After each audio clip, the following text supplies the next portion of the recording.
Allie's case was unique because there was so much that they didn't know. So her tumor doesn't present like a golf ball. It is diffuse and it threads through the brain.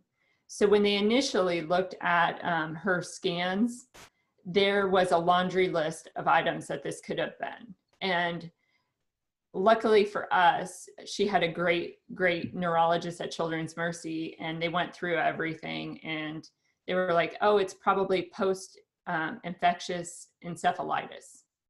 And then, or it could be autoimmune or mitochondrial or all of these things.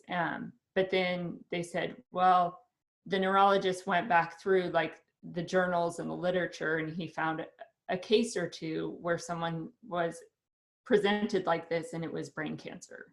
So that was the first time we heard that it could be a diffuse brain tumor.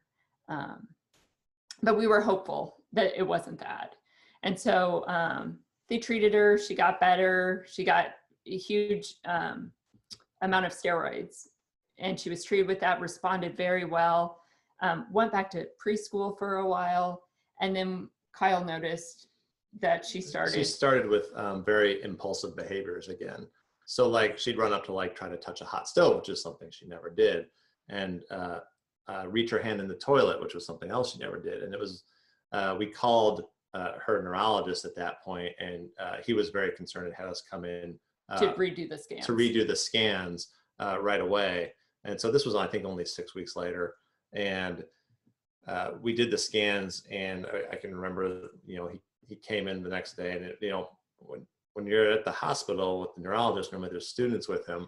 And I remember us sitting there, and we were there for a number of days, and he didn't let the students come in with him. And we knew this is really bad. Yeah, like I can still remember the sound of that door closing when he told the students, you need to wait outside. And Kyle and I like looked at each other and just were like, oh my God. And like just kind of steeled ourselves for what's coming next. I can just remember how hard Kelly was squeezing my hand. Yeah. And you know, he sat down with us, and I can remember him sitting there telling us that he thought it was this extremely rare brain tumor, and that he hoped he was wrong, but he didn't think he was.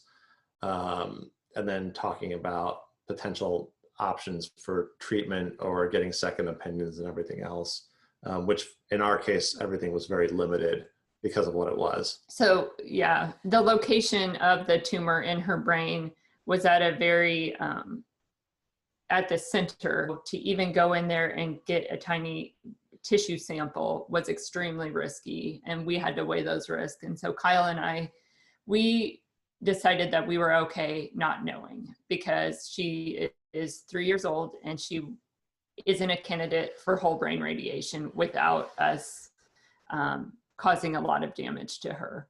And we didn't want that. So we said, well, that gliomatosis cerebri brain tumor, that's our worst case. We're going to hope it's not. Yeah, and for us, that meant the treatments weren't any different. We couldn't do the super aggressive treatments without permanently damaging her. And, you know, they were very honest and upfront with us that there have never been any survivors for her type of cancer. And so we treated it like it was the best case, which was still more high dose steroids. It was IVIG. And really the treatments that they gave her made her more comfortable. And then we tried to keep her seizures under control as best we could. So